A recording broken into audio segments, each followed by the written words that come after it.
गाने ज्वाइन नहीं करो।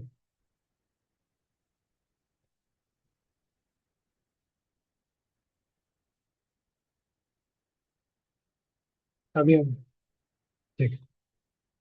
ठीक है, सुनाई दे रहा है दोनों को? am I audible? give me thumbs up।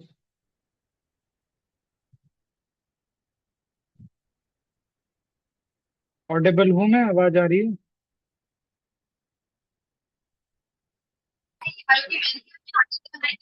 हाँ जी। ठीक है, स्क्रीन भी प्रॉपर दिखाई दे रही है? थम्स अप दो दोनों। अंशिका को नहीं आ रही क्या मेरी आवाज?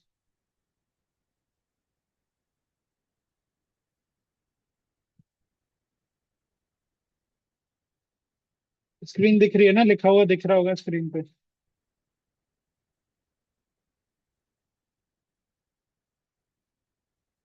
जैन काउंसिल। काउंसिल देखो सेम चीज है, मीटिंग। कुछ मत याद करो, प्रेशर लेने की जरूरत ही नहीं। तो क्या होता है, क्या हाँ देख लिया मीटिंग। क्या मीटिंग से काउंसिल्स क्या रखी गई? पहली हुई वहां तो चार हुई थी। चार के फोटो में दिखाया मैंने, यहाँ दो हुई सिर्फ। फर्स्ट सेकंड, बस इससे ज्यादा काउंसिल नहीं है। कौन सी? एक पाटलिपुत्र में हुई, जो आज का पटना है, बिहार में है। ठीक है। इसमें स्थूल भद्र करके टीचर थे इनकी, उसमें हुई थी। जैसे वहां पर और थे मुगालिपुत्र तिस्सा और साबाकामी, ऐसे यहाँ पर स्थूल भद्र थे। ठीक है, थर्ड सेंचुरी में हुई।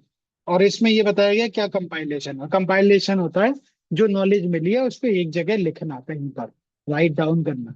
तो 12 अंगाज। जैसे अंग का मतलब क्या होता है? अंग पार्ट होता है ना, बॉडी पार्ट या पार्ट।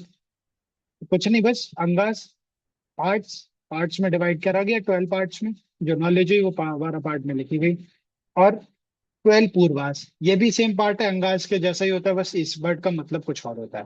तो आप इतना ध्यान रखो, 12 अंगास थे, 14 पूर्वास थे। पूछा जाए क्वेश्चन, फर्स्ट काउंसिल में कितने अंगास थे, तो 12 आएगा। कितने पूर्वास थे, तो 14 आएगा। कब हुई थी? थर्ड सेंचुरी में हुई। कहाँ पर? पाटलिपुत्र, बिहार में। कौन प्रेसिडेंट थे? Sthulabhadra president. Same second council, Vallabhi, 512 AD. Leadership of Devardhi. Devardhi होंगे जैसे कोई स्थूलभद्र हैं। इन लोगों के नाम पुराने लोग थे ना, तो इन लोगों के नाम बहुत कॉम्प्लिकेटेड होते हैं। आज के जैसे राम या आ, राहुल ऐसे नहीं होते, तो फिर नाम में याद रखना पड़ेगा आप लोगों को। तो ये ध्यान रखना है, first council Jainism Sthulabhadra, second council Jainism Devardhi. Final compilation हो गया, जो पहले लिखी हुई चीजें थी उनमें थोड़ा सा एडिट करके मॉडिफाई करके फाइनली 12 अंगाज, 12 उपअंगाज में इनको कंपाइल कर दिया गया। ये चीज आपको ध्यान रखनी। कोई चीज इसमें समझ नहीं आई हो तो बताओ।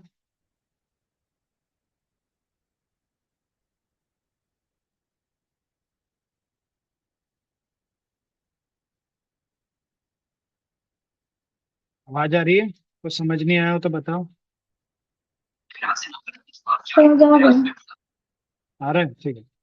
अब जैसे ये वर्ड को नोटिस करते हैं, अब बात आ गई जैन लिटरेचर की। लिटरेचर से समझ गए होगे आप, बुक्स की बात आ गई। जैनिज्म में कौन कौन सी बुक्स कैसे कैसे लिखी गई, यूज हुई, पढ़ी गई।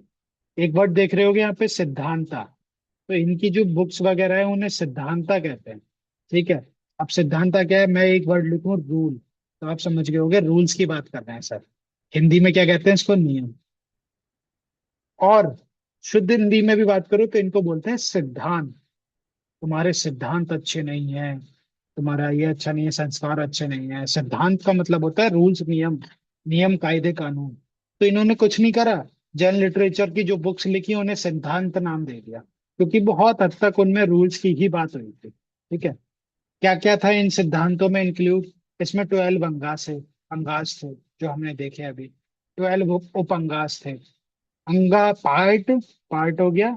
और उप अंगा हो गया सब पार्ट, मतलब पार्ट का भी पार्ट। ठीक है। परिकरनास, ये भी कुछ थी बुक्स टाइप से। 6 छेदा सूत्रस, सूत्रस। 4 माला सूत्रास। 2 सूत्र ग्रंथास। बस आपको ये चीजें याद रख लेनी है, इनके मीनिंग्स में नहीं जाना है। 12 अंगाज थे, 12 उपंगास थे। 10 परिकरनास थे, छेड़ा सूत्रास थे। इनके डिफाइन नहीं करना है। क्वेश्चन कैसे आएगा, जैन लिटरेचर में से, और कि इनमें से कौन कौन से जैन लिटरेचर में नहीं है। ठीक है, ये तीन के नाम दे दिए, इसके और एक और लाख से दे दिया, तो आप उस पर टिक कर देना। याद करने हैं आपको, रटने हैं, ठीक है। It is written in Prakrit language. हमने क्या नोटिस किया, बुद्धिज्म जो था वो पाली में था, पाली लैंग्वेज थी, और इनकी प्राकृत थी। ठीक है, समझ आई इतनी बात, हम शब्द अगर आई हो तो। इनकी प्राकृत थी, उनकी Pali language. Among Jain writers, important writers, ये कुछ इंपॉर्टेंट राइटर्स हैं, उनके नाम भद्रबाहु, सिद्धसेना, दिवाकर राज, मणिभद्राज एक्सेट्रा। इनको याद कर सकते हो तो करना, वरना मत करना। राइटर्स इतने इंपॉर्टेंट नहीं है, शुरू के तीन तो कर लेना। भद्रबाहु, सिद्धसेना, दिवाकर। अब आ जाते हैं महाजनपदास। अब मैं आपको एक चीज बता दूं, जैनिज्म बुद्धिज्म इतना ही था, हम आपको एक अलग बात चीज।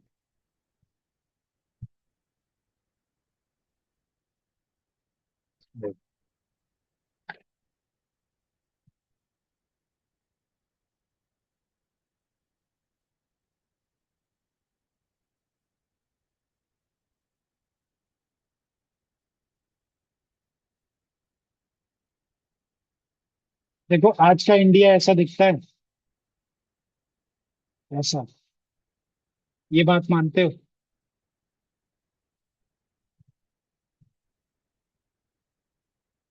ये क्या हुआ?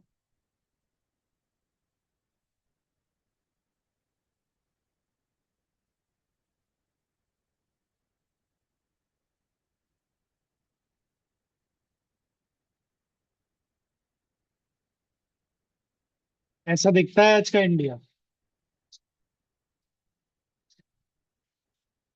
हम सब दो।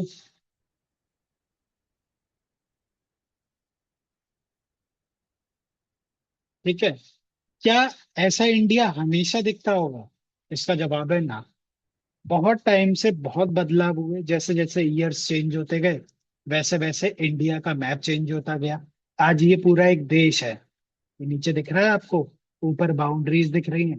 पहले पूरा एक देश नहीं होता था, जो राजा जितनी टेरिटरी एक्वायर कर लेता था, उतना पार्ट उसका हो जाता था। उस टाइम देश का भी कोई कॉन्सेप्ट नहीं था, देश देश कोई नहीं बोलता था, राष्ट्र बोल देते थे, अरे, और ये बोल देते हमारे राजा की जगह वहां तक है, बस ये टर्म्स यूज होते थे।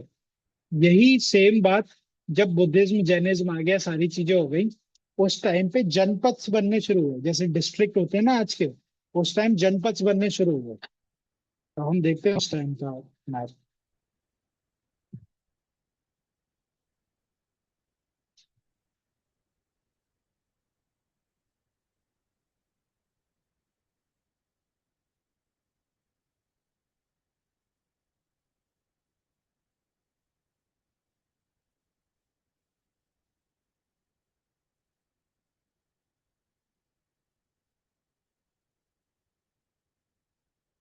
क्या जनपद है?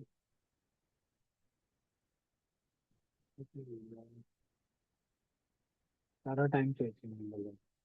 हाँ, ये मैं खुल गया। उस टाइम पर इस तरीके से जनपद बनने लगे थे, कोई देश नहीं बन रहा था। बस ये क्या था, ये यहाँ के लोग जो होंगे, काम्बोज दिख रहा है, गांधार दिख रहा है आपको, इन सब के लोगों ने अपनी अपनी जगह एक्वायर कर ली, और वो इन पे क्लेम करने लगी, ये हमारी जगह, ये हमारी जगह है। बस उस टाइम धरती ऐसी थी, लेकिन कोई देश नहीं था। और ये जो नाम दिख रहे हैं आपको, काम्बोजा, गांधारा, कुरु, पांचाला, कौशाला, सुरसेना, ये सब लोग अपने अपने ट्राइब के लोग थे। जैसे आज कंट्रीज होती हैं, वैसे छोटे छोटे जनपद थे उस टाइम। साइज इनका बहुत बड़ा था। जैसे आज पूरा उत्तर प्रदेश है, तो मान लो उत्तर प्रदेश के एरिया जितना ही काम्बोजा होता होगा, कुरु होता होगा, काशी, मगधा, विरजी, अंगा। आप में से वेस्ट बंगाल से कौन है?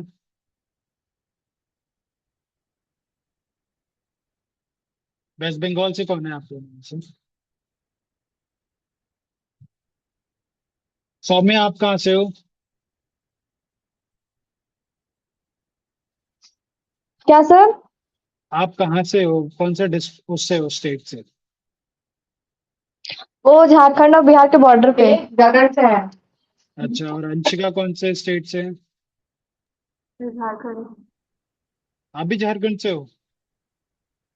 तो हाँ। वेस्ट बंगाल बता रहे थे आप तो कल। वेस्ट बंगाल नहीं है। मैंने बोला था कि बंगाली है। अच्छा, तो ये देखो, ये जो हम्म। रीजन है उस टाइम पर वेस्ट बंगाल और आज का जो बिहार है उसमें, ये रीजन उसमें ये स्टेट्स बनने लगे थे। मतलब इनको महाजनपदा बोला जाता था, लेकिन ये ऑलमोस्ट स्टेट जितने ही थे। जैसे आज का उत्तर प्रदेश है, तो और उसको हम क्या बोलते हैं, स्टेट बोलते हैं। स्टेट ना बोल के मैं उसको महाजनपदा बोलूं, बस इतनी सी बात है। ठीक है, तो आप भी याद करोगे, ऐसे ही करोगे।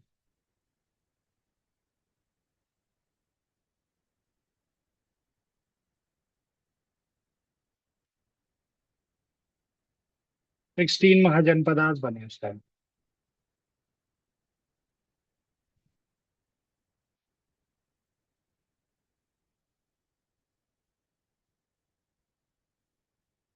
ठीक है, और ये जो वर्ड है महाजनापदा,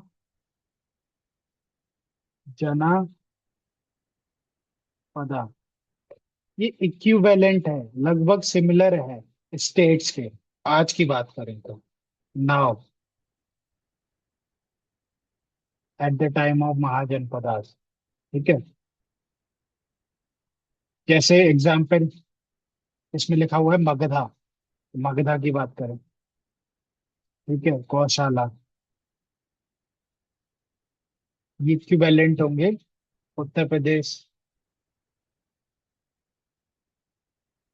बिहार, इस तरीके से। इतनी बात समझ में आई? गिव मी थम्स अप अगर आई हो।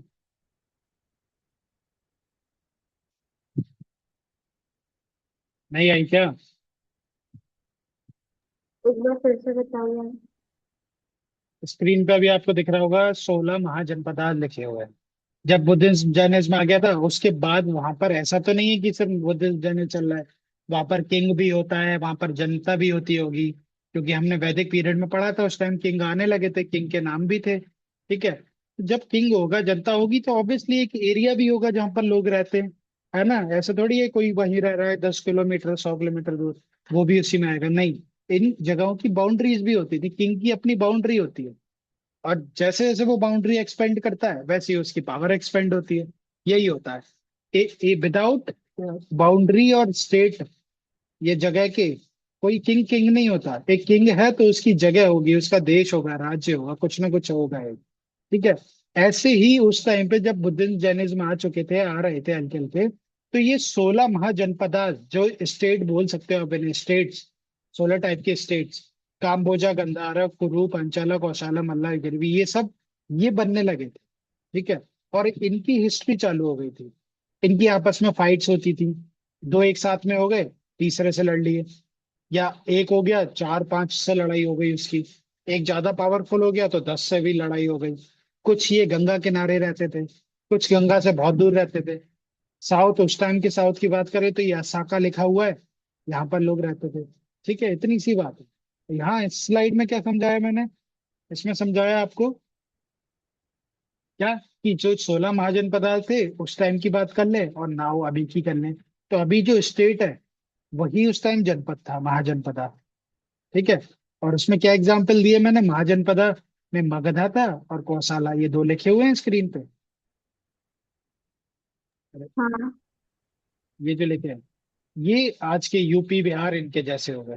ठीक है, आपकी अंडरस्टैंडिंग के लिए मैंने ये समझाया ये क्या है। इतनी बात समझ में आई? क्योंकि अब मैं पढ़ाऊंगा तो इसकी बहुत इंपॉर्टेंट है कि आपको समझ में आना चाहिए।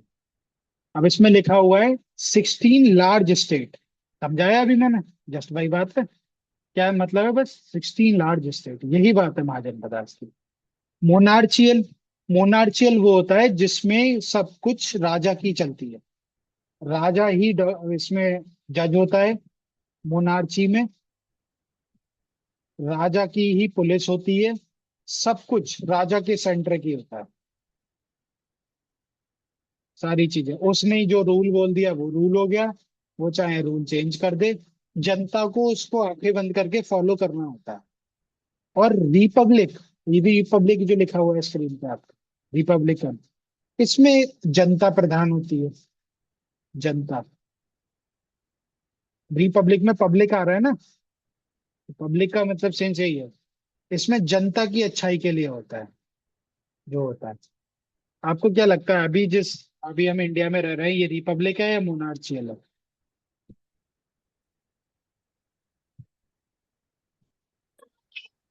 रिपब्लिक है। अच्छा, नहीं अंशिका नहीं, आपको क्या लगता मोनार्ची है। है? अच्छा, मोनार्चियल है। अंशिका को क्या लगता है?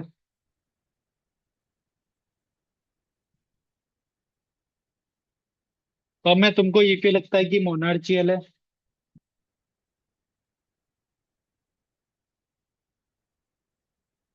मोनार्चियल क्यों लगता है तुमको?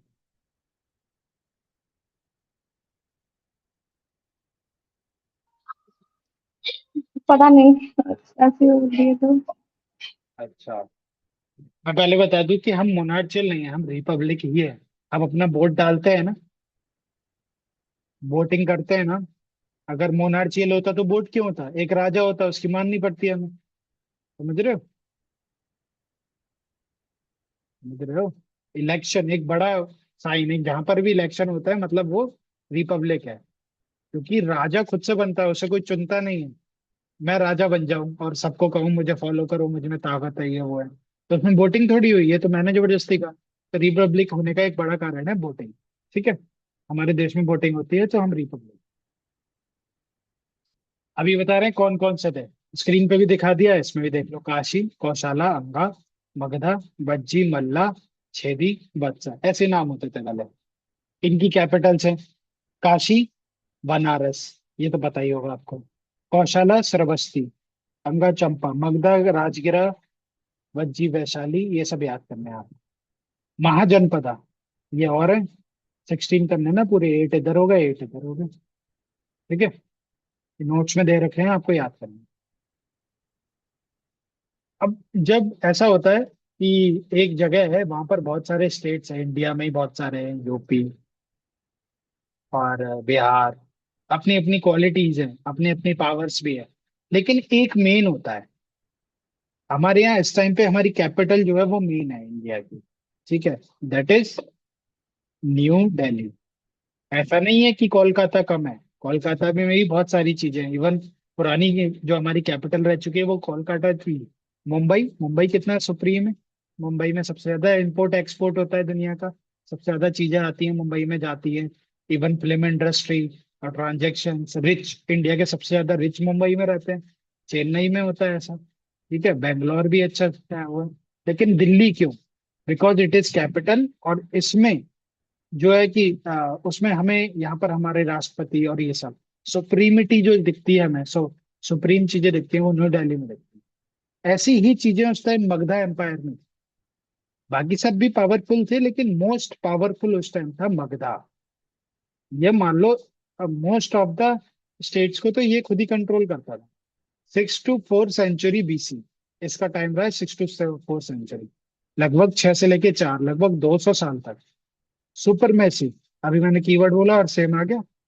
अमंग 4 महाजनपदा, मगधा, कौशाला, बत्सा, अवंती। ठीक है, अब ऐसी न्यू दिल्ली, मुंबई, चेन्नई, कोलकाता, इसमें कौन सुप्रीम? न्यू दिल्ली। ऐसी मगधा, कौशाला, बत्सा, अवंती, इसमें कौन सुप्रीम? मगधा।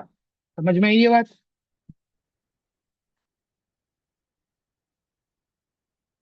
समझ आई कि नहीं? ठीक है। अब जब कोई चीज शुरू हुई है यार, तो ऑब्वियसली उसका फाउंडर होगा ही 100%। कोई चीज अपने आप तो जन्म लेती नहीं है। तो इसको जरासंध नाम के एक फाउंडर ने शुरू करा था, एंड बृहदारथ। जरासंध और बृहदारथ ने शुरू करा था। अब जब उन्होंने शुरू करा तो वो कोई बच्चे तो होंगे ही नहीं, कोई अनजान ऐसे ही चलते फिरते लोग नहीं होंगे, वो किंग्स होंगे उस टाइम। बहुत पावरफुल हो गए होंगे, जिससे मगधा पावरफुल हो गया। तो उनकी डायनेस्टी भी होगी, जैसे इंडिया है तो इंडिया नाम है ना उसका। अब पाकिस्तान का अपना नाम है, बांग्लादेश का। ऐसी उस टाइम पे जो डायनेस्टी थी उसका नाम था हरियंका डायनेस्टी। हरियंका, ये लिखा हुआ है, याद करना है।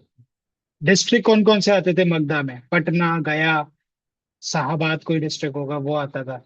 ये सब उस टाइम जो आज के डिस्ट्रिक्ट्स हैं, ये उस टाइम मगधा में आते थे, मगधा के टाइम पे। Cause for the rise of Magadha.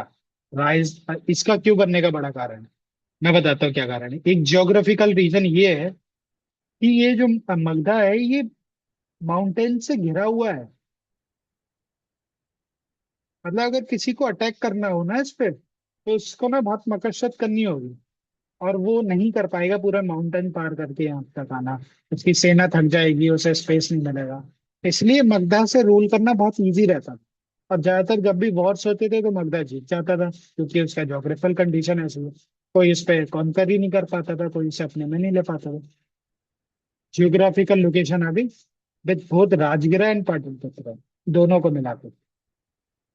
Natural resources बहुत निकलते हैं इसमें, आयरन और भी सारी चीजें। यहाँ की सॉइल बहुत फर्टाइल है, alluvial soil of Gangetic plain.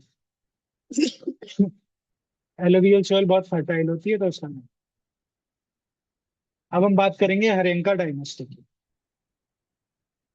हरेंका का हमने अभी देखा था, हमने देखा था यहाँ पे जरासंध और पृथ्वी ने ही हरेंका शुरू करा। कब से कब तक चला? 542 से 114 तक। ठीक है। ग्रैंड फादर थे बिम्बिसार। बिम्बिसार की ग्रैंड फादर ने इसको चालू करा था। और founded by actual founder. Actual founder उसे कहते हैं।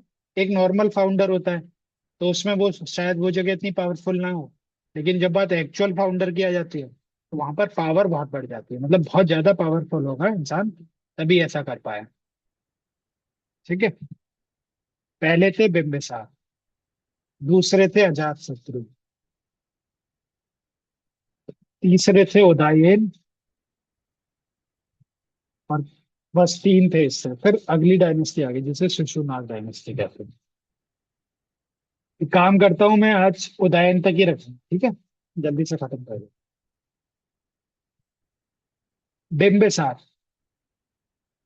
कब से कब तक? 544 492। ठीक है, इतनी बात समझ में आई? हम सब दो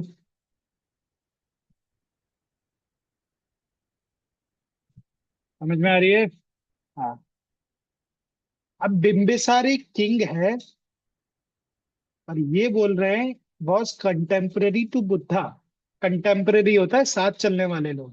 जैसे मैं अगर अपनी कहानी सुनाता आपको, और मैं सुनाता अपने फ्रेंड की, फिर मैं बताता ये और मेरा फ्रेंड, मैं तो सेम एज के थे, एक साथ थे, मिलते थे आपस में।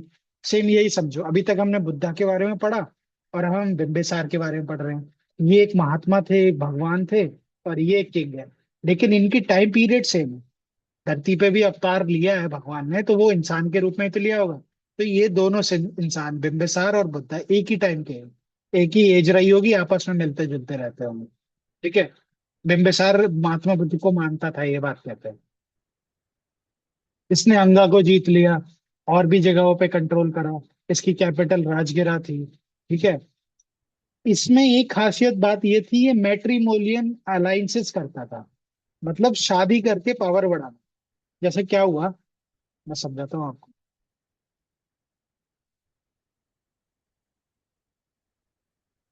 जैसे एक स्टेट है, दूसरा है, तीसरा है, चौथा है, पांचवा है। दिख रहा है? अब मैं पावरफुल हूँ बहुत, मुझे बहुत पावर है, इनमें इतनी पावर नहीं है। मैं इनके पास गया, मैंने कहा या तो वॉर करो, वॉर में मारे जाओगे, या ये बताओ कि मुझसे दोस्ती कर लो, है ना, रिश्ता जोड़ लो। रिश्ता हो जाएगा तो मैं आपको मारूंगा नहीं। यही चीज हुई। बिम्बिसार उस टाइम हो गया था बहुत पावरफुल, क्योंकि इसके दादा परदादा भी पावरफुल थे। और जो बाकी अंगा हो गए और बाकी जो जगह थी वो इतनी पावरफुल नहीं थी। इसकी वजह से मगधा बहुत एम्पायर पावरफुल था। ठीक है। तो इसने क्या बोला, या तो वॉर करो, या फिर रिश्ता जोड़ लो, शादी कर लो। शादी को ही मैट्रिमोनियल बोलते हैं। मैट्रिमोनियल वेबसाइट, ये सब सुना होगा आपने, सुना है या नहीं सुना? मैरिज और ये मैट्रिमोनियल एक ही चीज है लगभग। बात समझ में आई? सब शब्द वगैरह आई होगी। समझ आया? हाँ। तो अंगा, ये जैसे क्या इनने बोला, या तो वॉर कर लो या मैट्रिमोनियल अलायंस कर लो, मतलब शादी कर लो। तो क्या करते थे, ये लड़ने जाते थे, इनको लगता होगा हमारे पास ना इतनी पावर है ना इतनी आर्मी है, तो हम अपनी बेटी की शादी इनके साथ करते रहे, एक रिश्ता जुड़ जाएगा, ये हम पे अटैक नहीं करेंगे। ऐसे ही दूसरे के साथ हुआ, ऐसे ही तीसरे के साथ हुआ, फिर चौथे पांचवे के साथ लड़ाई हो गई, तो वॉर से भी जीत गए और ये शादी करके भी जीत गए। ठीक है। और जब जीत गए तो ऑब्वियसली इनका एम्पायर बढ़ने लगेगा, है ना। तो इस तरीके से इन्होंने बहुत एम्पायर बढ़ाया अपनी, बहुत एक्सपेंशन किया। इसलिए यहाँ मेंशन कर रखा है मैट्रिमोनियल अलायंस। फैमिलीज कौन, कौशाला, वैशाली, मद्रा, इन सब में तीन वाइफ थी इनकी, तीन वाइफ्स थी। 5 हिल्स, हिल्स की बात करी थी मैंने, 5 हिल से इनकी वो घिरी हुई थी, राजगिरा नाम। इनका ही बेटा हुआ अजात शत्रु, son of Bimbisara. Killed his father, अपने ही फादर को मार दिया था इन्होंने, और थ्रोन ले लिया, थ्रोन पे बैठ गया। दो, इनके पिताजी ने बहुत सारे करे, इन्होंने 2 साल दो करे, वैशाली और कौशाला। ठीक है। Annexed Vaishali with the help of war engine विच में यूज थ्रोन सर, मतलब एक वॉर इंजन था, उससे लड़ाई लड़के इन्होंने कौशाला वैशाली पे रूल किया। और कौशाला को उस टाइम कौन सा राजा रूल कर रहा था? प्रसेनजीत नाम का राजा रूल कर रहा था, ये आपको याद रखना होगा, क्वेश्चन ऐसे ही आएगा। कौशाला का किंग कौन था? प्रसेनजीत, अजातशत्रु, बिंबिसार, उदयन। तो आपको प्रसेनजीत पे लगाना है। अजातशत्रु के टाइम पे ही बुद्धा की डेथ हो गई, वो मेंशन कर रहा था। इन्हीं ने फर्स्ट बुद्धिस्ट काउंसिल करवाई, मैंने बताया था। जब बुद्ध गुजर गए थे उसके बाद के राजा ने बुद्ध काउंसिल अरेंज करवाई थी, ये बात ध्यान है? हम सब दो अगर ध्यान ना हो तो।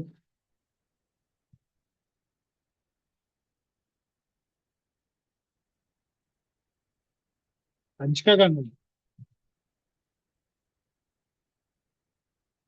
सौम्य आपको समझ में आया इतनी बात? नहीं आई हो तो पूछ लो, कुछ पूछना हो तो।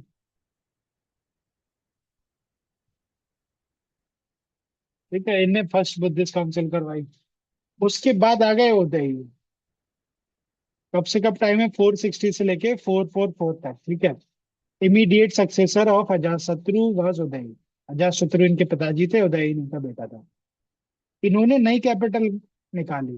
जैसे इनके पिताजी की तो राजगिरा थी, इन्होंने कहा राजगिरा मुझे इतनी समझ नहीं आ रही है, और सबको पता भी लग गया है, कोई भी अटैक कर देता है, तो ये राजगिरा से कहाँ चले गए?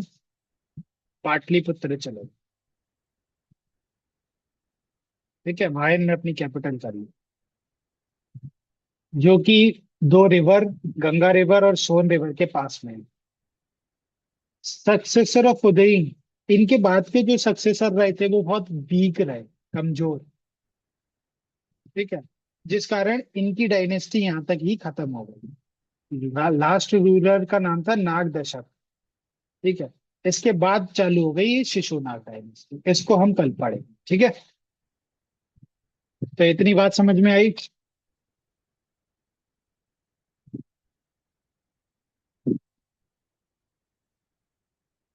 अब ये समझ में नहीं आता बिना परमिशन के, बिना पूछे क्लास से एकदम चले जाना, थोड़ा डिस्कस तो करना चाहिए कि सर मुझे जाना है। तो कितना समझ में आया सौम्य, माइक खोल के बताओ।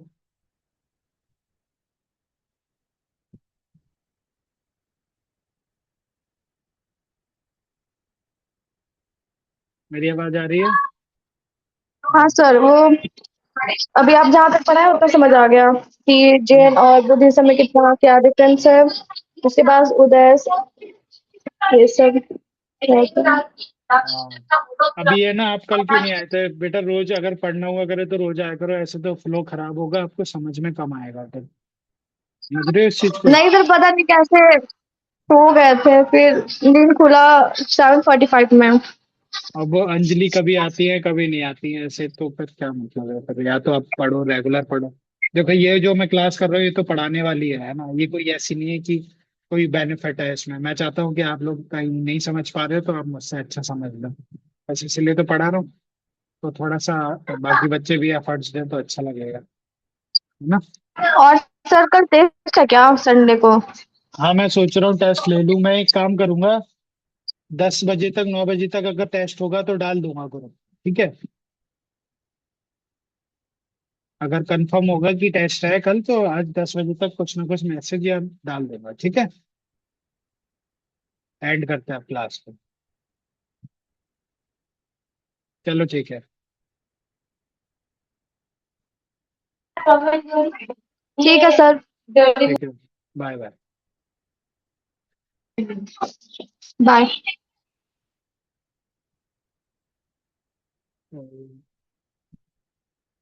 एंड कैसे